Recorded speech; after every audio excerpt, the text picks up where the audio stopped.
You ever walked into your home in the morning and it felt perfect? Light pouring in, air fresh, the whole house glowing like a happy Instagram reel. But then by 1 p.m., it's like someone pulled the plug. Everything feels too bright, then too flat, too fast, then suddenly, nothing. And maybe just maybe you've thought, why am I so drained by the afternoon? Why does the day start with flow, but always end with a weird slump? If you live in an east-facing home, there's a Feng Shui reason why. And it's not just about light. It's about energy. Too much of it. At the wrong time, in the wrong way. Because yes, morning sun brings strong yang. But when you don't manage it right, it burns fast. Like lighting a candle from both ends. And by midday, luck, money flow, even patience just disappears. If this speaks to you, if you've ever loved your home but still felt something was off, thank you for being here. This video might change how you see mornings forever. Feel free to hit like, subscribe, or drop a comment below. We're building quiet wisdom, one home at a time. Every morning, Erica would walk down her hallway like a champion. Sunlight blazing through the entry window, hardwood floors glowing, the front door catching every golden ray like it was posing for a photo shoot. It felt strong, like the house was cheering her on. Until it didn't. By lunchtime, she wasn't glowing. She was fried. What Erica didn't realize was, east-facing homes already start the day with strong yang energy. That sunrise light, it's not just pretty, it's powerful. And when your entryway is wide open, with no soft curtain, no rug, no artwork to ground it, you're not welcoming energy. You're flooding it. Instead of nourishing the space, the chi rushes in, overwhelms everything, then crashes. Hard. It's like starting your day with 3 espresso shots and no breakfast. Feels amazing until it doesn't. Erica had unknowingly become the overperformer. The kind of person who shows up with full force, all smiles, but hits a wall by noon. She kept asking, why can't I stay consistent? Why does my energy crash so fast? Why do I feel like I run out of steam every single day? Turns out, her house was doing the exact same thing. Imagine a sink with the faucet turned full blast. But there's no drain stopper. Water just rushes in and flows straight out. That was her entryway. Pure yang pouring in, with nothing to hold it. No rug to soften the blow. No art to pause the eye. No balance to slow the flow. The energy came in hot, and it left just as fast. Later that year, Erica was reading a Feng Shui book her friend Katie gave her. A section on entryway energy caught her eye. It said, if you wake up energetic but crash midday, check how morning light enters your home. Strong yang without grounding can create an internal burnout cycle. She reread that part twice. It felt too accurate. So Erica made 3 simple changes. Not to block the light, but to anchor it. Hung a lightweight linen curtain at the side of the door to soften the glare. Rolled out a textured, earthy rug to ground the energy. Placed a tall green plant at the entry corner to slow the key gently. That one shift? It changed everything. The morning still felt bright, but less aggressive. The house didn't feel like it was yelling anymore. And neither did she. Now, every time the light comes in, it feels like a calm good morning instead of a laser show. Rick jokes it's the first time the house feels like it has manners. And Erica? She calls it her sunlight detox. No caffeine crash. No yelling at the toaster. Just quiet energy that lasts. Fix the brightness, not the blessing. Because energy that enters too fast is also energy that leaves too soon. It started when Erica painted her kitchen wall a soft gray. Then the cabinets went white. Then the breakfast nook. Then somehow, the whole east-facing side of the house looked like a Pinterest board named Calm and Minimal. It looked great, but she didn't feel great. By noon, her energy dropped like a phone on 2% battery. She kept telling herself, it's probably work stress, or the kids, or the weather. But deep down, she knew it wasn't them. It was the house. Here's the thing about east-facing homes. They already carry strong morning yang-bright, fast-moving energy.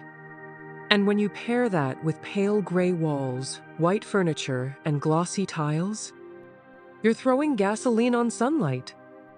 There's no grounding, no earth tones to stabilize the chi, no warmth to soften the sharpness. All that clean and bright energy, it gets too sharp, too vertical, too agitated. Like caffeine with no food. Like running in socks on tile. Erica fell into the perfect homemaker trap. She wanted a space that looked polished, airy, effortless. But instead of peace, she got agitation. Instead of calm, she got buzzing tension. She didn't yell. She sighed. A lot. And the worst part? She felt guilty for not loving a space she worked so hard to make perfect. Think of it like driving down a sunny highway with no sunglasses, no visor, no trees. Just light. Everywhere. No shadows. No color. No depth. Eventually, your eyes stop focusing. Your body tenses. You don't even realize you're tired until you stop the car. That's what living in white on white feels like in an east-facing home. It's overexposure disguised as elegance. Erica was listening to a Feng Shui podcast while cleaning one Saturday. The guest said, "White and gray are reflective colors. When overused in high yang areas, they bounce energy around until the body gets overstimulated." She froze mid-swipe. Her entire east side was white. No wonder she felt like she was living in a light bulb. So she made a shift. Swapped in warm taupe curtains. Added mustard yellow and terracotta throw pillows. Brought in a woven bamboo lamp. And placed a ceramic bowl of oranges near the window. It took 2 hours. No repainting. No drama. But the vibe? Immediate. Now her mornings still felt bright. But not sharp. Energizing, not exhausting. Even Rick noticed. And he never notices anything about pillows. Her favorite change? A thrifted painting of a golden field she hung in the corner. Every afternoon, it catches the fading light like a warm hug for the room. The kids said it made the house feel less echoey. She didn't know what that meant, but she liked it. If you've ever decorated a room and still felt off inside it, maybe it wasn't your taste, it was the balance. And if this is helping connect the dots, drop a comment below. We love hearing your aha moments, even the messy ones. Erica always started her mornings in the kitchen. It made sense. Coffee, toast, scrambled eggs. Sunlight pouring in from the east-facing windows like a spotlight on her countertops. but something felt tight. Not wrong exactly, just intense. Like she had to be on the moment she stepped in. And by 10 a.m., she was already mentally done. In Feng Shui, the kitchen is already a fire zone. Now pair that with strong morning yang, and you've got fire on fire. If your kitchen sits in the east, where sunlight is harshest early in the day, and you've got a stove, toaster, hot appliances, maybe even bright red accents, that's heat, stacked on more heat. Energetically, it creates a burnout cycle before you even log into work. Your home starts the day by consuming energy instead of generating it. Erica became the invisible caretaker, the one who runs the house from behind the scenes. Cooks, wipes, juggles, schedules before anyone else wakes up. And yet somehow, no one noticed how tired she got. And here's the kicker. She didn't notice either. She just thought, maybe I'm not a morning person anymore. But that wasn't true. The space was just cooking her from the inside out. It was like standing in a sauna, with the dryer on, the oven preheating, and someone blasting LED lights right at your face. That was her kitchen at 7:45 a.m. It looked great in photos, but living in it felt like surviving a beauty-first battlefield. Erica once saw a Feng Shui segment on a YouTube vlog. The experts said, when fire and sunlight collide in one spot, especially early in the day, people get irritated without knowing why. The body feels rushed, the mood gets shorter, the energy gets spent too fast. That's when she realized her morning burnout wasn't her. It was the setup. She didn't gut the kitchen, just softened it. Swapped glossy red kitchen towels for sage green. Moved the electric kettle away from the window. Added a bamboo blind to filter the light. Kept a bowl of raw rice by the stove as a grounding element. Hung a small framed photo of her family smiling, calm, not rushed. Within days, the kitchen felt slower, not sluggish, just less demanding. She still made breakfast, still got everyone out the door, but she didn't feel used up by 10 o'clock anymore. Now, Erica jokes that her kitchen used to be a bossy coworker, loud, hot, and always in a hurry. These days, it feels more like a quiet partner. Still bright, still warm, just not yelling anymore. Even the toast pops up slower. Or maybe she's just finally noticing. Every morning, Erica would sit at the little breakfast nook by the window, facing the front door. Coffee in hand, kids clattering bowls behind her. The sun hit her square in the eyes by 8 o'clock. She thought she was doing it right. Sunlight, movement, togetherness. But something about those mornings felt tense. She kept snapping at little things. Milk spills, shoes out of place, noise. Everything felt like too much. Before the day even began. In Feng Shui, mornings are when energy enters your home. It's the reset, the inhale. But when your entry path is blocked with noise, chatter, or chaotic movement, you're turning that inhale into a cough. For Erica, placing her morning station right in the line of entry meant she had no space to move. It hit chairs, hit noise, hit friction. Instead of flow, it clashed. That's why mornings didn't feel peaceful. They felt like traffic.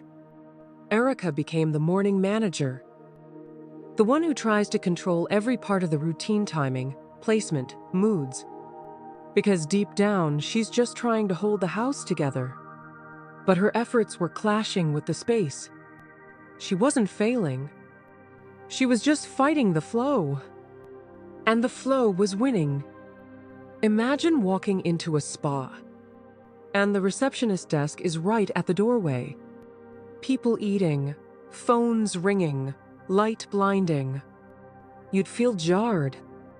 Even if no one did anything wrong, that's what Erica's mornings had become. Not noisy by accident, but misaligned by design. One weekend, while scrolling through a Feng Shui home tour, Erica heard the designer say, "Don't place daily rituals in direct collision with your home's energy path. Flow needs room before function." She hit pause, rewatched it, then looked at her breakfast nook and winced. She'd built their whole routine right in the way of energy. So she did a little shuffle. Moved the table 3 feet inward off the entry path. Swapped the seating to face sideways, not straight at the front door. Added a soft divider shelf with plants and books, just enough to redirect flow. Let natural light in, but filtered it with sheer curtains. Now mornings felt different. Lighter. Like the house had space to breathe before anything happened. Even her daughters noticed. "It's not as loud in here anymore," one said. Even though no one was actually talking less. Rick called it Feng Shui Feng Shuffle. He made fun of the new table placement for 3 days, then quietly started reading the news there every morning. And Erica? She finally stopped yelling, "Shoes now," before finishing her coffee. Small win. Big energy shift. It always hit around 1:40 p.m. The light would change. The room would dull. The vibe just dropped. Erica would be working on her laptop trying to finish a report, and suddenly feel like everything around her deflated. The house got too quiet, too still. Not peaceful, just flat. Like someone hit the dimmer on her entire day. East-facing homes start with yang. But by mid-afternoon, the sun moves. The light shifts. And if your home isn't designed to hold energy, that bright start becomes a vacuum. If the curtains are too sheer, the sofa has no grounding color, the plants are droopy, or the walls have nothing that anchors energy, you're left with a space that feels like it gave everything it had and collapsed. Not because it's broken, but because it wasn't built to hold the light once it left. Erica became the empty charger. She gave all her energy in the morning, for work, for family, for holding it all together. And by the afternoon, she had nothing left. She didn't feel sad. She didn't feel stressed. She just felt disconnected. And the worst part? She didn't even know what was missing. Until one day, she realized her house felt the same way. It's like a party that ends too early. The music stops. The lights are weird. And nobody knows what to do with themselves. That was her living room at 2 p.m.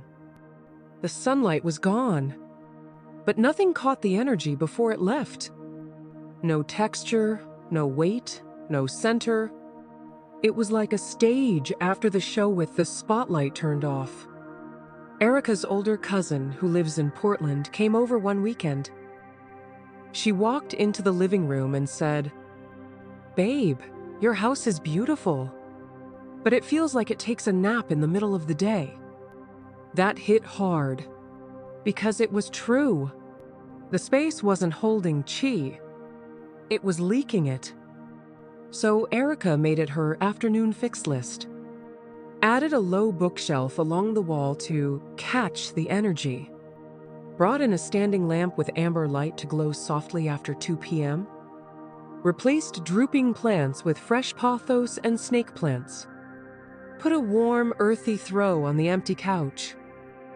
Hung a framed piece of abstract art in burnt orange and navy weight and warmth in one. She didn't change the structure, just gave the house something to hold on to. And you know what? By 3 p.m., she still had enough spark left to finish work and talk to her kids like a human being. Now, Erica calls 2 p.m. her second wind hour. The house doesn't crash anymore, and neither does she.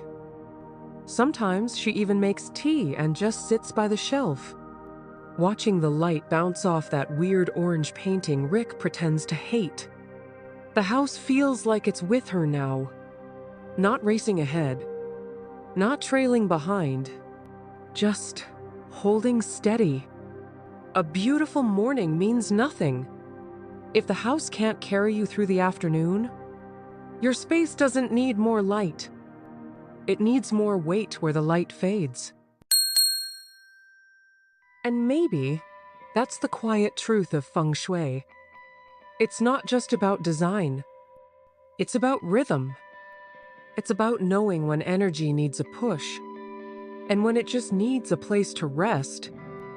If today's shifts helped you feel something click, even just a little, thank you for being part of this journey.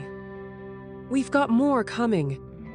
More ways to protect your luck, to build flow that stays, and to make sure your home doesn't just look good.